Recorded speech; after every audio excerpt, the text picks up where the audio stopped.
Allah Subhanahu wa Ta'ala, sehingga kita bisa mengadakan acara diseminasi pembelajaran mendalam dan pembelajaran coding dan kecerdasan artifisial.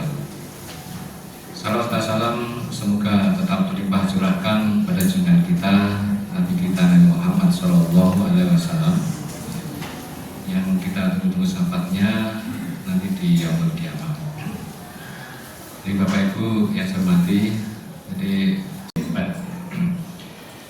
Bapak Ibu, kegiatan kita hari ini adalah dalam rangka diseminasi atau pembahasan dari kegiatan pelatihan pembelajaran mendalam dan KKA ya, atau coding kecerdasan artifisial, yang telah diikuti oleh perwakilan Bapak Ibu guru dari SMA Negeri 2 Tanggul. Dan pembelajaran mendalam ini dan KKA ini merupakan program dari Pak Menteri ya, jadi yang harus kita laksanakan di sekolah kita ini. Namun saya kemarin berpikir keras ini ya, karena teman-teman kita yang pelatihan ini mengikuti pelatihan untuk instalasi itu selama 6 hari Pak ya. 6 hari, kalau saya ini 5 hari ya. Tapi nanti harus disampaikan selama mungkin ini sedang berdekatan. Jadi bagaimana pembelajaran itu bisa berjalan melalui pendekatan-pendekatannya. Nah, dengan bergantinya Pak Menteri ya, Pak Menteri punya sebuah program yang namanya pembelajaran mendalam atau deep learning ya, deep learning. Ya sebenarnya kebenaran itu kadang-kadang hanya berjalan tidak abadi gitu ya. Jadi dengan perubahan waktu nanti pasti ada perubahan, termasuk di pembelajaran kita. Nah Bapak Ibu yang saya hormati, nanti bagaimana di sekolah kita nanti pembelajaran ini bisa menerapkan pendekatan pembelajaran mendalam ya. Dimana pembelajaran mendalam ini ada ya kata kuncinya atau prinsip-prinsipnya yang harus dipenuhi ya. Di antaranya adalah pembelajaran itu harus berkesadaran ya. Jadi peserta didik nanti dalam yaitu penyampaian materi IHT oleh narasumber kita. Sebelumnya saya ingin menyampaikan bahwa kegiatan ini sebenarnya ada 2 agenda. Yang pertama itu diseminasi pembelajaran mendalam untuk mewujudkan pembelajaran yang berkesadaran, bermakna dan menyenangkan.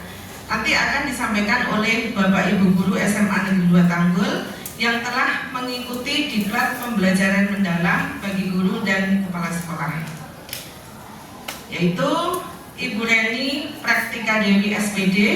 Beliau akan menyampaikan materi tentang konsep pembelajaran mendalam. Yang kedua, Ibu Hajah Titin Indrawati SPD.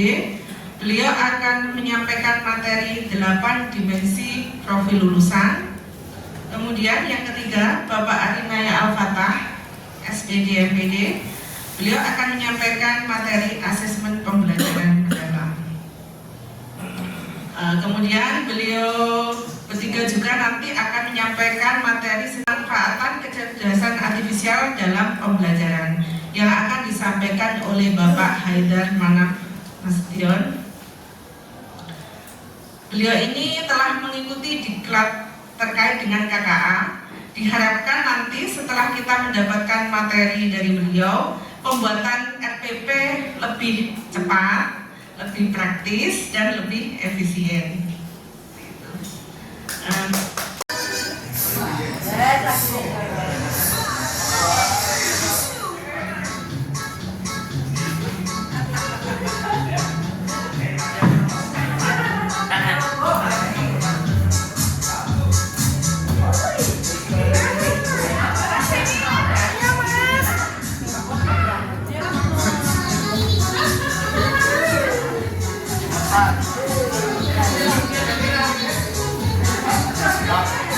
Gue ini kok gak gue.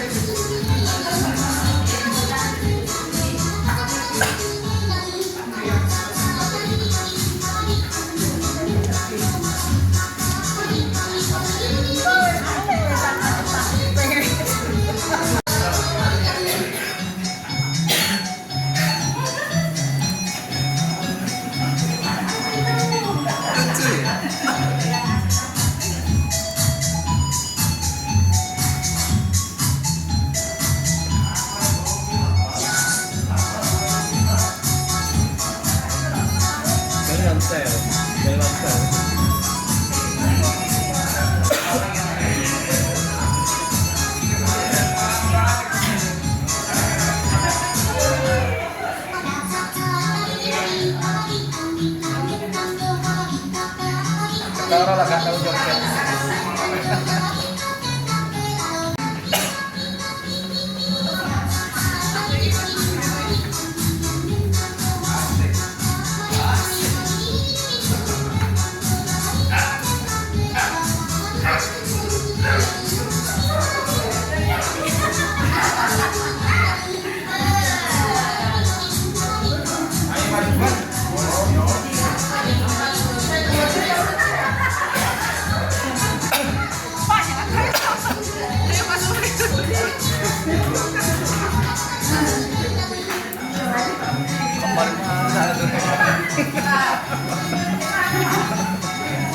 Lucu rek, bosan.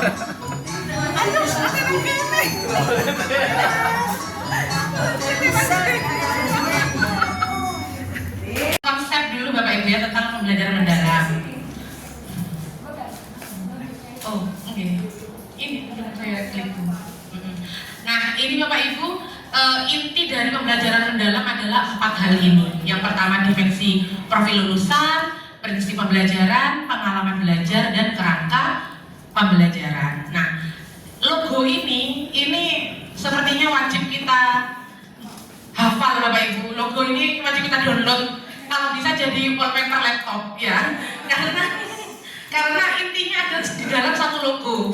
Intinya ada di dalam satu logo. Nah, jadi untuk dimensi profil lulusan itu nanti cukup panjang. Jadi itu nanti akan dijelaskan oleh Bu Titin. Langsung ke prinsip nih Bapak Ibu, pasti sudah hafal sekali kalau yang 3 hal ini. Ini merupakan tema kita juga Bapak Ibu, yaitu mewujudkan pembelajaran yang berkesadaran, bermakna, dan menyenangkan. Meaningful, mindful, meaningful, dan joyful gitu. Nah, jadi prinsip ini nantinya harus ada di dalam pembelajaran, di dalam RPP yang akan lalu diwujudkan ke dalam pembelajaran seperti itu. Nah, 3 hal ini Bapak Ibu ya, ini nanti di dalam prinsip ada kelompokan di Bapak Ibu nanti ya, ada kelompokan. Nah, jadi nanti Bapak Ibu membedah di dalam prinsip itu Bapak Ibu. Saya next nih, saya next dulu. Ini 3 prinsip ini, prinsip pembelajaran menjadi landasan penting yang memastikan proses belajar berjalan efektif. Jadi 3 prinsip ini Bapak Ibu bisa tidak urut, maksudnya dalam artian berkesadaran ada di awal. Nanti ketika anak-anak itu agak mengantuk, bisa kita munculkan kembali. Nah, jadi bukan berarti berkesadaran, bermakna, dan menggembirakan itu urut letaknya gitu. Jadi bermakna nanti bisa ada di awal dan saat refleksi gitu. Di tengah pasti, kalau bermakna itu pasti di saat proses pembelajarannya, intinya pasti ada proses bermakna. Untuk menggembirakan juga, menggembirakan bisa di awal, bisa di tengah, dan bisa di akhir gitu. Lanjut. Nah, ini Bapak Ibu. Nah, jadi konsep pembelajaran mendalam itu intinya, tujuan utamanya adalah memuliakan Bapak Ibu. Jadi ibaratnya inti di dalam inti bumi gitu ya, itu ada memuliakan. Memuliakan, jadi tujuan utama pemerintah itu membuat pembelajaran mendalam itu adalah memuliakan. Jelaskan. Ini kelompok kami ini ingin menyampaikan dia dengan dulu. Monggo dipersilakan kelompok kami.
yaitu asesmen formatif dan asesmen sumatif.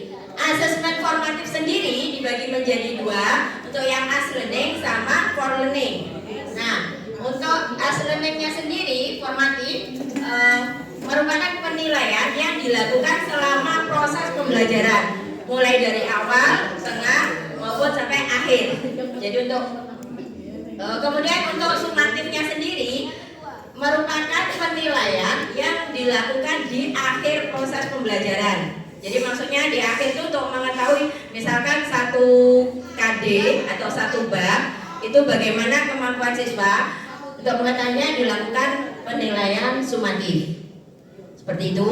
Kemudian yang kedua, tujuan dilakukannya asesmen. Untuk asesmen formatif tujuannya adalah untuk memberikan umpan balik kepada peserta didik maupun kepada pendidik. Jadi sejauh mana penguasaan siswa terhadap apa yang diberikan guru, tujuannya nanti sebagai umpan balik bagaimana kita melakukan perbaikan. Ya, kemudian di samping itu untuk kita bisa mengetahui kekuatan dan kelemahan selama proses pembelajaran kita. Sedangkan untuk asesmen sumatif tujuannya yaitu untuk mengetahui atau menilai pemahaman dan penguasaan siswa terhadap materi ajarnya. Dan di situ digunakan sebagai alat evaluasi untuk mengukur ketercapaian tujuan pembelajaran kita. Seperti itu. Bisa dipahami ya Bapak Ibu? Nah, biar semangat. Kelompok 2, jos, berikutnya untuk teknik dan jenisnya akan disampaikan oleh rekan kita yang cantik dan imut, Ibu Anis. Jos. Nanti pembelajarannya itu pembelajaran aktif menggunakan PBL, kemudian pembelajaran berbasis proyek, pembelajaran berbasis teknologi. Dan nanti tekniknya hasilnya itu untuk tulis dan non tulis. Kemudian saya lanjutkan untuk jenisnya.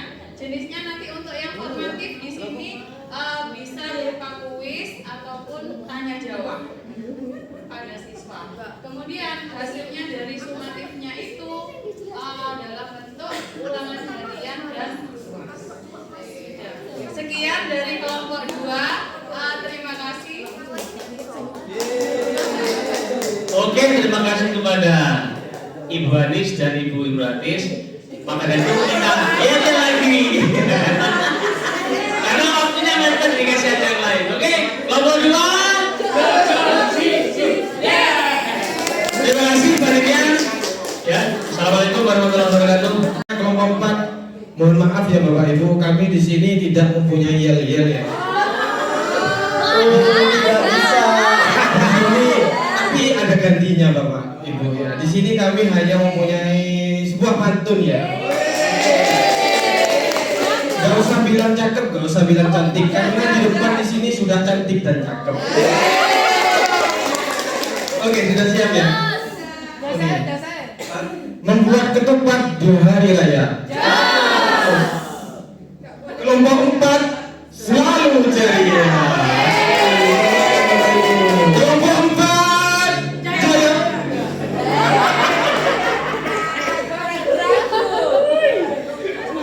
Oke.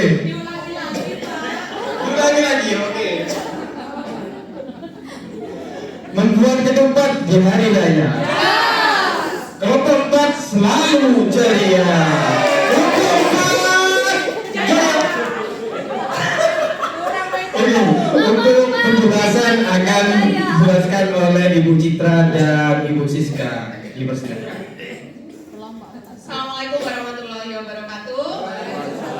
Pada kesempatan kali ini kelompok kami akan menjelaskan mengenai asesmen formatif dan sumatif pada pembelajaran mendalam. Definisi asesmen formatif yaitu asesmen yang bertujuan untuk memberikan umpan balik atau info bagi peserta pendidik dan murid untuk perbaikan proses pembelajaran. Adapun tujuannya yaitu untuk memantau kemajuan belajar murid secara terus-menerus. Untuk jenisnya, dua, yaitu as learning dan for learning. Untuk as learning ini dilakukan di saat proses pembelajaran.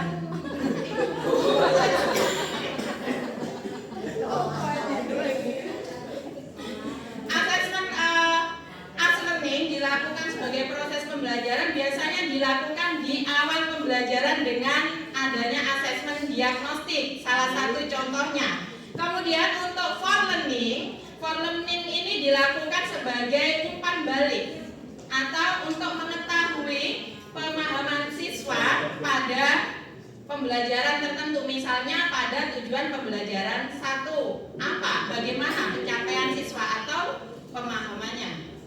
Nah, untuk jenisnya asesmen formatif 1, asesmen formatif di sini ada checklist.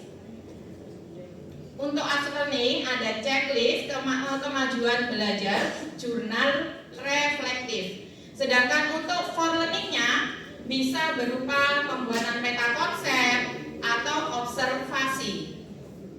Untuk tekniknya sendiri di sini ada tes tulis, lembar kerja, dan hasil atau produk. Misal kalau produk di sini yaitu anak-anak diminta untuk membuat peta konsep dari pembelajaran yang sudah diterima.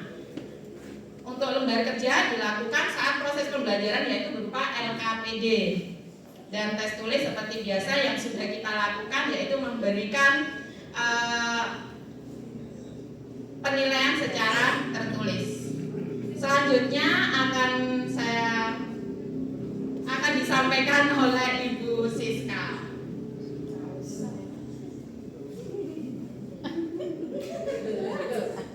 Ya Bapak Ibu, saya melanjutkan dari apa yang disampaikan Bu Citra. Ada asesmen formatif, ada juga asesmen sumatif. Asesmen sumatif ini adalah asesmen yang difungsikan untuk memastikan ketercapaian tujuan pembelajaran. Tujuannya untuk mengukur pencapaian tujuan pembelajaran secara menyeluruh dan mendalam. Untuk jenis asesmen sumatifnya ini assessment of learning ya, assessment yang digunakan di akhir pembelajaran, bisa berupa tes tulis atau tes lisan. Jadi ketika kita sudah melakukan pembelajaran, ketika anak-anak sudah melakukan pembelajaran dalam satu TP, dalam beberapa TP dalam satu semester itu baru dilakukan asesmen sumatif. Ini bisa dilakukan dengan menggunakan tes tulis atau tes lisan. Kalau di sekolah kita biasanya menggunakan tes tulis di Bapak Ibu yang melalui platform digital kita yaitu Exam Browser. Untuk teknik asesmen formatifnya itu sama seperti sumatif, bisa tertulis.